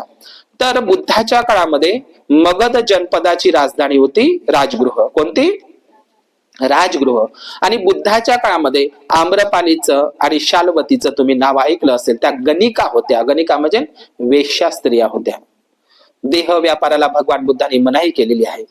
तर बुद्धाच्या काळामध्ये त्या उत्कृष्ट वेश्या म्हणू, गणिका म्हणू, तर त्या पद्धतीची राजगृह नगरामध्ये सिरिमा नावाची एक वेश्या होती. कोणती? ऐका ही कहाणी गंभीर आहे. सल्लसुत्त, जरासुत्त, विजय सुत्तामध्ये भगवान बुद्धांनी शरीर कसं दुर्गंधीचं घर आहे हे समजून सांगितलेलं आहे. प्रकृतीलाही तेच सांगितलेलं आहे बुद्धानं. खेमालाही तेच सांगितलं होतं. मागंदिया बुद्धाला वर म्हणजे ती बुद्धासोबत विवाह करायला तयार होती. बुद्धासोबत मागंदिया, सामावतीची कहाणी वागा. पण बुद्ध म्हणतात तुझ्या हातालाही मी तुझ्या म्हणजे हाताला तर सोड, पण तुझ्या पायालाही स्पर्श करू शकत नाही. मागंदियाला अपमान वाटला होता. तुम्ही सामावतीची कहाणी आहे का? खेमा, सामावती किंवा मग ती आम्रपाली, या सर्वांना, किंवा प्रकृती आनंदावर भाळली होती ती. नवद्वाराचं हे घर आहे कसं दुर्गंधीचं घर आहे आणि त्याचा बोध शरीर कसं नश्वर आहे बुद्धानं या लोकांना समजून सांगितलं. तीच कहाणी या ठिकाणी सांगतो आणि थांबतो. तर सिरिमा सुद्धा ही राजगृह नगरीमध्ये वेश्या होती. एका रात्रीसाठी 1000 सोन्याचे काशार्पण तिच्यासाठी बोली लागायचे. समजायला तुम्हाला? म्हणजे एकच रात्र घालवण्यासाठी तिच्यासाठी एका म्हणजे 1000 सोन्याचे काशार्पण तिच्यावर बोली लागायचे. कोणाचे? सिरिमा इतकी सुंदर होती. आम्रपाली समजा त्या काळातली आम्रपाली सारखी. तर ही सिरिमा सुंदर होती. उत्तरानंद माताच्या कहाणीमध्ये थेरीगाथामध्ये तिची कहाणी आहे, पण मी ती तिथपर्यंत सांगणार नाही, त्याचा हाच भाग सांगतो आणि थांबतो. तर या राजगृह नगरीमध्ये तथागत भगवान बुद्ध आणि त्यांचा भिक्खू संघ राजगृहातल्या वेळुवनामध्ये वर्षावास करीत होता. समजलं तुम्हाला? राजगृहाच्या वेळुवनामध्ये वर्षावास सुरू होता त्यावेळी तथागत भगवान बुद्धाचा. आणि त्यावेळी सिरिमा ही प्रसिद्ध होती. पूर्ण तिच्याकडं अनेक राजे महाराजे सगळे धनी सेठ सावकार तिच्याकडे यायचे. एका दिवसाची बोली तिची 1000 सोन्याच्या नाणे काशार्पण मोहऱ्या तिला देत होते. एवढी सुंदर होती तिची बोली लागायची सिरिमाची. एक दिवस काय झालं, या वेळुवनातले जे भिक्खू आहे, बुद्धाच्या वेळुवनातले भिक्खू चारिकेला जायचे. कुठे? राजगृह नगरामध्ये चारिकेला. आता चारिकेला जात असताना सिरिमा आता भिक्खूला काय करायचं आहे, हे कोण्या गणिका वेश्येचं घर आहे का चोराचं घर आहे का खुनी मड, त्याच्याशी भिक्खूला काही घेणं देणं नसते. तर त्या सिरिमाचा एक स्वभाव होता. कोणता स्वभाव होता? सिरिमाचा स्वभाव कसा होता, ती भिक्खूचा मात्र आदरातिथ्य वगैरे करत होती. तिचं जे काही व्यवसाय आहे ते ती करत होती, पण भिक्खूचा आदर ती करत होती. कसा आदर करत होती ती सिरिमा नावाची ती अनेक भिक्खूंना आपल्या दारामध्ये भिक्षा वाढत होती आणि ती नट्टापट्टा करून राहायची, दिसायला सुंदर होती. तर 4 ते 5 भिक्खू दररोज चारिकाला गेले का सिरिमा त्यांना भिक्षा पात्रामध्ये भोजन वाढायची, दारातच, आतमध्ये नाही.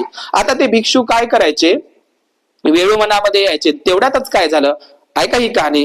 तेवढ्यातच काय झालं, एका तरुण युवकानं, तरुण मुलगा होता, त्या तरुण मुलानं नवीनच चिवर घेतलं होतं. समजलं ना? नवीनच चिवर घेतलं होतं आणि तो काही प्रशिक्षित झालेला नव्हता. समजून घ्या, या कहाणीचा वेगळा अर्थ लावू नका. नवीनच त्यानं चिवर घेतलं होतं. आता ते जे 4-5 भिक्खू दररोज सिरिमाच्या घरी जायचे, ती भोजनही चांगली बनवत होती, दिसायला सुंदर होती. तर चर्चा करतो का नाही, सिरिमानं खूप छान भोजन वाढलं, सिरिमा दिसायला किती छान आहे, किती मस्त आहे. तो भाव नव्हता भिक्खूचा, पण कोण वर्णन करते का नाही, किती सुंदर आहे सिरिमा, दिसायला तर सुंदर आहेच, पण ती भोजनही किती छान पद्धतीने वाढते, किती श्रद्धा आहे, खूप दिसायला सुंदर आहे, असं ते कौतुक करत होते. कोणाच्या देखता? वेळुवनामध्ये त्या तरुण नवीन चिवर घेतलेल्या त्या श्रामणेराच्या देखत. आता त्या श्रामणेरानं त्या सिरिमाला बघितलं होतं का?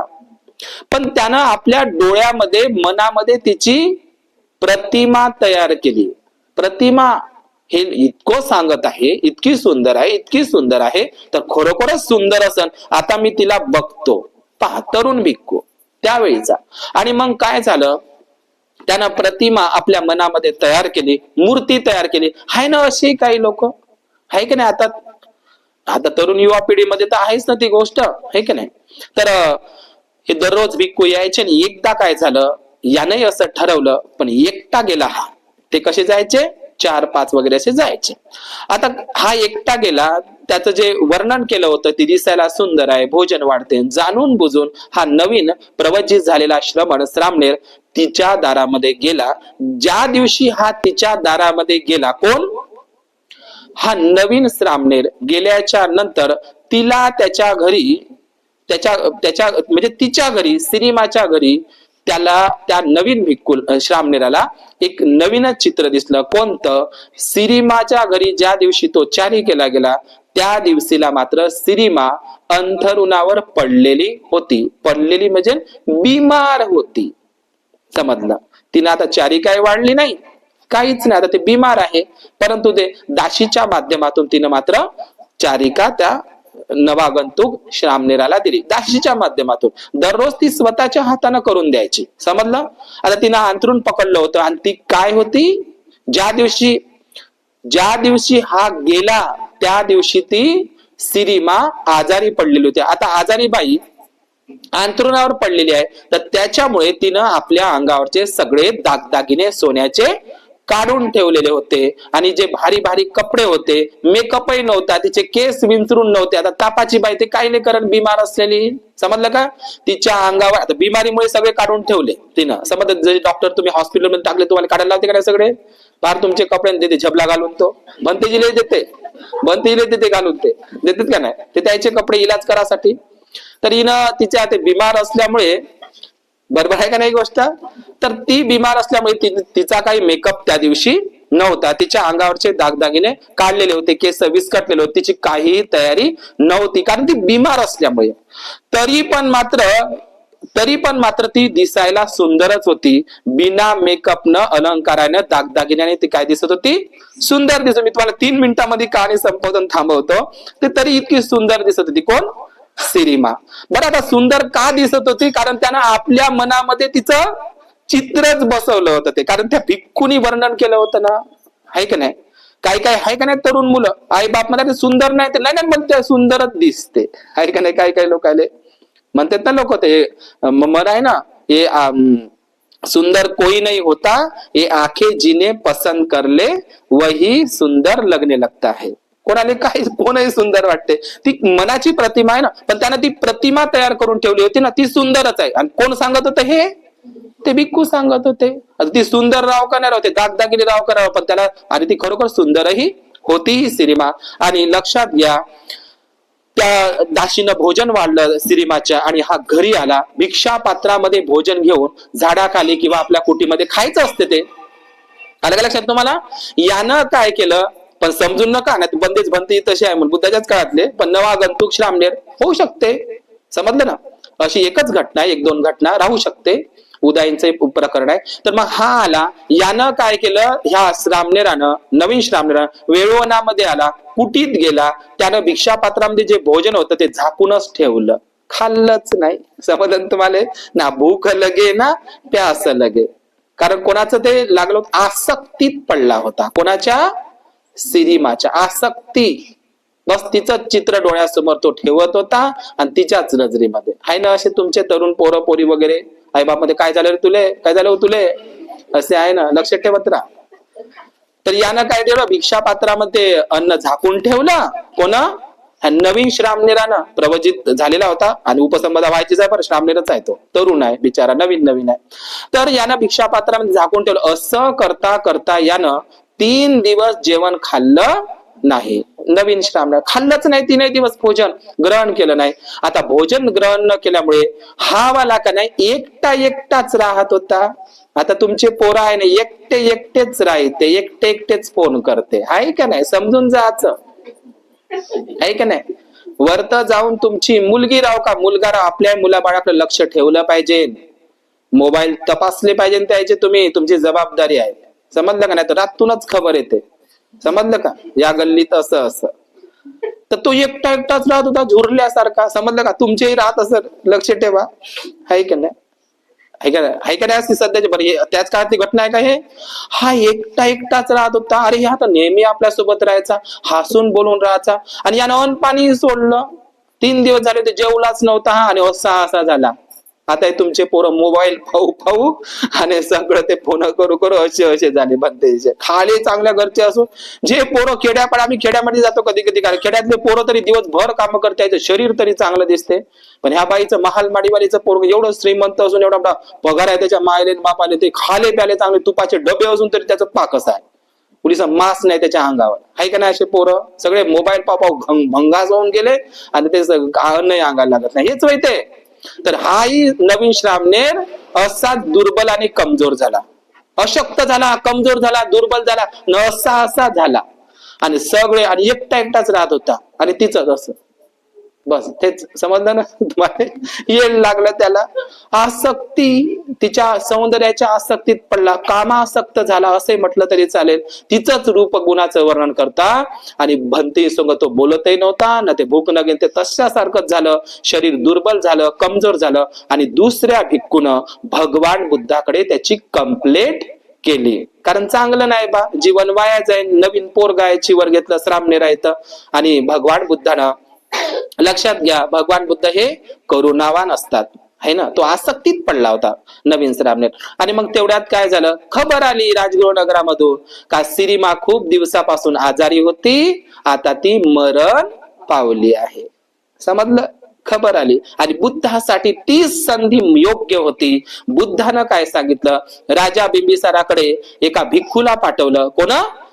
बुद्धानं वेळुवनातून, राजगृहाचा राजा कोण? बिंबिसार. आणि तो बुद्धाचा उपासकच होता. राजाला खबर सांगितली तथागत बुद्धानं. राजा म्हणे, जिच्या एका दिवसासाठी, एका रात्रीसाठी 1000 सोन्याच्या मोहऱ्या बोली लागायची, तिचं शरीर जाळू नका म्हणे. आता जाळू नका, तिचं शरीर नगराच्या चौकामध्ये ठेवा. शरीराचा अपमान म्हणून नाही, ठेवा म्हणे. सगळे लोक तिच्यासाठी कायल होते, सोन्याच्या मोहरा देत होते तिच्यासाठी, तिच्या सुंदरतेसाठी. समजलं का? तर बुद्ध सांगत आहे की तिचं शरीर जाळू नका, तिला चौकामध्ये ठेवा. तिला चौकामध्ये ठेवण्यात आलं. आणि राजा काय म्हणते, जे लोक येडे झाले होते तिच्या सुंदरतेसाठी, त्या लोकांनाही दवंडी द्या का तिचं शरीर चौकामधलं पाहाले चालायचं आहे. मेलेलं मृत शरीर पाहायचं आहे, फक्त असं टकटक पाहायचं आहे, आणि मग बोली लावायची आहे. ठीक ना? आणि दुसरी गोष्ट, तथागत भगवान बुद्धाने आपलेही काही वेळवणातले भिक्खू घेतले, आणि तोही भिक्खू घेतला येडावाला. समज तुम्हाला, जो आसक्तीत पडलेला होता, येड लागलं त्याला, तर हाही भिक्खू, तो दुर्बल कमजोर झाला होता, झुरणी पडला होता, तोही श्रामणेर आणि काही भिक्खूंना घेऊन गेले. तर ती भगवान बुद्धांच्या काळातली अशुभ भावना म्हणतात. अशुभ भावना नावाचा प्रकार बुद्ध भिक्खूला सांगत होते. म्हणजे जो भिक्खू काम वासनेमध्ये जास्तच लिप्त आहे, आणि एखाद्या आकर्षण आहे ज्याला शरीराविषयी, सौंदर्याविषयी, तर बुद्ध तो अभ्यास करायला सांगायचे भिक्खूला. कोणता? अशुभ भावनेचा. समजलं का तुम्हाला? मृत शरीराकडे जाऊन पाहणं. म्हणजे ते तुम्ही म्हणता ना, ते पण ते लोक ते कधी कधी स्मशान घाटामध्ये जाते आणि मग तिथं काहीतरी करते, काहीतरी करत नाही, ते पाहायचं. ज्याले मराचं भेव लागते, साधं सोपं सांगू का तुम्हाला, ज्याले मराचं भेव लागते आणि जे काम वासनेमध्ये जास्तच लिप्त आहे, अशा लोकांनाच ती अशुभ भावना आहे. तशी सगळ्यासाठी आहे पर्सनल, म्हणजे मृत्यूचं भय कमी होण्यासाठी. नाही तर तुम्ही म्हणाल भंतेजी गेले त्या मसन घाटात काहीतरी भूतच तर उठवत नाही, अशी आपण ते बनते. मग ते परवानगी काढायला लागते बाबा ग्रामपंचायत मध्ये. एका गावात आज भंतेजी गेला, त्या गावातल्या लोकांनी कोणतं तरी आला म्हणजे ते बौद्धपुऱ्यात साधू, आणि तिथे काहीतरी मसन घाटात गेला आणि काहीतरी भूत उठवते का गावाला लावते म्हणून. लोकांना काही समजत नाही. असंच झालं एका श्राप भंतेजी सोबत. लक्षात घ्या. तर ती काय असते? अशुभ भावना. म्हणजे पेटतानी पहा, तिथं कवटीकडं पाहत राहा, ते जळतानी पहा. म्हणजे याच्यामध्ये काय? अशुभ भावना. म्हणजे आपलं मरणाचं भय निघून जात असते, याच्यासाठी ते अभ्यास होतो भिक्खूला. बरं, तुम्हाला जाण का तुम्ही एका नातेवाईक कवटी पेट्यात रात्रभर तिथं राहायचं, नसं बसायचं पाहत, कारण का तुम्ही असं होणार नाही ते. पण ती अशुभ भावना. तर ही भगवान बुद्धाचा प्रयोग होता, प्रॅक्टिकल मध्ये सांगितलं. असंच नाही म्हणलं भगवान बुद्ध, कायो जी गुच्चो सकलो दुगंधो गच्छन्ति सभ्ये मरणगंज. हे फक्त म्हणत आहे तुम्ही, पण आता प्रत्यक्ष पहा.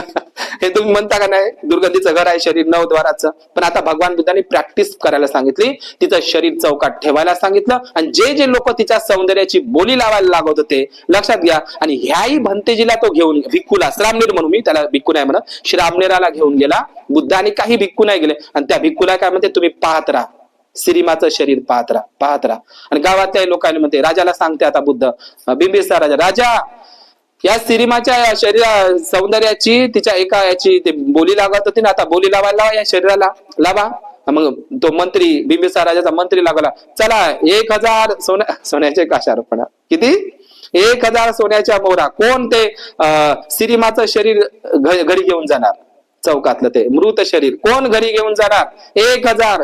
कोणच हात वर्त केला नाही तेवढ्या लोकांमधून राजगृह नगरीमध्ये. कोणच बोली लावली नाही, देतो बा मी 1000. पण पहिले देत होते का नाही एका रात्रीचे. मग बोली कमी केली, 500, 200, समजलं ते किती? मग आता 100, 50. शेवटी बुद्ध काय म्हणते, बिंबिसार राजाला, त्या मंत्र्याला सांगा म्हणते का, फुकट घेऊन जा सिरीमाचं घर घरी, फुकट घेऊन जा. पण एकही गावातला तो तरुण मुलगा आणि एकही माणूस ते शरीर, मृत शरीर सिरीमाचं घरी न्यायला तयार नव्हता. ज्या सिनेमासाठी लोक कायल होते, लक्षात घ्या. म्हणून ती एक मन तयार झाली, तुम्हाला कवडीची किंमत नाही. समजलं का? तुमच्या शरीराला कवडीची किंमत नाही मेल्याच्या नंतर, आहे का? तुमच्या शरीराला कवडीची किंमत नाही. इथंच माती में मिले माती, पाण्यात पाणी जाते, वायू वाईत जाते, अग्नी अग्नीत जाते. 4 घटकाचं शरीर 4 घटकामध्ये विलीन होत असते. समजलं? काहीच भेटत नाही. तर तुमच्या शरीराला, या दुर्गंधयुक्त शरीराला, न द्वार असलेल्या शरीराला कवडीची किंमत नाही आहे. समजलं का? मग किंमत काय आहे? तुम्ही केलेल्या कुशल कर्माला, पुण्य कर्माला. ते सोडून जात असतो. त्याच्यामुळेच लोक आपली आठवण करते. नाहीतर बरं झालं मेला तर, बरं झालं मेलिता, काहीतरी असं आहे का नाही? लोक, सगळ्याच लोक नाव काढतात का बरं झालं मेल, काही समाजासाठी काही केलं नाही मध्ये त्याचं. तर अशा पद्धतीनं जो भिक्खू, आता ते कसे झाले ते सांगतो, 2 मिनिटात थांबतो. तर तिचं शरीर पहिल्यांदा कसं पाहिलं? काळं निळं झालं. काय झालं? काळं निळं झालं. मग पुन्हा फुगलं. फुगतानाही पाहिलं, तो तरुण श्रामणेरही पाहत होता. समजलं तुम्हाला? असा पाहत होता. काळं निळं झालं. मग ते काय झालं? फुगलं. फुगल्याच्या नंतर शरीराला 9 द्वार असतात. त्या 9ही द्वारातून काय यायला लागलं? दुर्गंध बाहेर पडायला लागला. कानातून, नाकातून. ते तुम्ही कल्पना करा. आणि मग तिचा दुर्गंध सुटाले लागला. आणि तो तरुण भिक्खू श्रामणेरही पाहत आहे. समजलं का? तो त्या आसक्तीतून बाहेर पडला. त्याला माहित पडलं का? जी प्रतिमा मी तयार केली होती माझ्या नजरेमध्ये, किती सुंदर आहे. मग कायची सुंदर आहे? हे तर काळं निळं, हे रोगाचं, दुर्गंधीचं काय आहे? घर आहे. त्याला ईट यायला लागला. शिसारी नको नको नको नको, हे खरोखर दुर्गंधीचं आहे. पण ते प्रॅक्टिस झाली, त्याचा प्रॅक्टिकल अभ्यास झाला. आणि तो जो त्याने भूत लागलं म्हणा तुमच्या भाषेमध्ये म्हणतो ना, नाही का नाही, ते येड लागलं होतं. त्या येडातून, आसक्तीतून तो बाहेर पडला नवीन श्रामणेर. समजलं? आणि भिक्खूंनाही अशुभ भावनेची संधी प्राप्त झाली. सिनेमाचा मग नंतर अंतिम विधी जो काही करायचा तो राजाने आटोपला होता. पण तो भिक्खू आणि ते भिक्खू संघ त्या आसक्तीतून, त्या गावातले लोक आसक्तीत, आणि असं म्हणतात की जेवढे काही उपासक त्या सिनेमाच्या मागे लागलेले होते, येडे झाले होते, म्हणजे तिथले जे तरुण पोरं, तेही मग येडपणातून निघाले. आणि तेही मग बुद्धाचे काय बनले? आजीवन उपासक उपासिका बनले. एका निस्त्या सिनेमाच्या शरीर ठेवल्यानं. समजलं का तुम्हाला? पण त्याच्याकडे बुद्धाची एक वेगळी कल्पना होती. तर आपलं शरीर कसं आहे? दुर्गंधीचं घर आहे. म्हणून शांतीदेव भंतेजीने ते सांगितलेलं आहे. भंते आहे गुजरातचे, शांतीदेव भंतेजी होऊन गेले महान. त्यांनी सांगितलं होतं की आपलं म्हणजे इस काया का, म्हणजे या कायला जेवढं जेवढं आपण सजवतो, ती काया तितकी तितकी दुर्गंध होत जात असते. आहे का नाही? आपलं शरीर कसं जळते? कसं जळते? भगवान बुद्धाने सांगितलंय, कबीराने सांगितलंय एका ठिकाणी, की आपलं शरीर जसे काही चितेवर ठेवल्याच्या नंतर जसे काही लाकडं जळते, तसे आपले हाडं जळते. जसं काही सोनं विघळते, तशासारखं आपल्या शरीराचं मांस विघळते सरणावर, चितेवर. आणि जसं काही वाळलेलं गवत जळते, तसे आपले केस जळते. ज्या केसाचा तुम्ही अभिमान करता का नाही, बाया पुरुष वगैरे, कसे केस जळते? गवतासारखे भुर्र जळून जाते. आणि सगळे लोक पाहत राहते असे. म्हणून सगळे लोक आपले सोबती, म्हणजे प्रिय पुत्र असला, प्रिय पुत्री जरी असली, किती रक्ताचा जवळचा नातेवाईक असला, तर तो एक दिवस आपल्याला सोडून जात असतो. आई वडील काही रोखू शकते का? अजिबात मृत्यूपासून कोणाचीही सुटका नाही आहे. आणि आपले सगळे सोबती कुठपर्यंत आहे? स्मशान घाटापर्यंतच सोबती आहे. पुन्हा लवकर पेटले पाहिजे, पुन्हा गौऱ्या टाकून देते. कोणच तिथं तुम्हाला सोबती राहत नाही. एकटा चाला आणि एकटाच जा. आणि किती मोह माया पसारा, हे माय ते माय, एक नाहीत मग तिथं सरना थोडी टाकाले. आहे का नाही? एकट्यालेच जा लागतं. आहे का नाही? म्हणून या आसक्तीतून बाहेर पडा. सगळं माझं सारा डोयावरचं ओझा आहे. कुशल कर्म करा, पुण्य कर्म करा. तर या ठिकाणी दीक्षा आणि भूमीला आशीर्वाद देण्यासाठीच मला या ठिकाणी आमंत्रित केलं या वासनिक परिवाराने. या धामणगाव नाही म्हणत मी, याला धम्मगाव म्हणतो. तर हे धम्मगाव त्या ठिकाणी थांबतो. सगळ्यांना मी सांगतो, 20 मार्चला ज्ञानरक्षित भंतेजी येत आहे निंब्याला.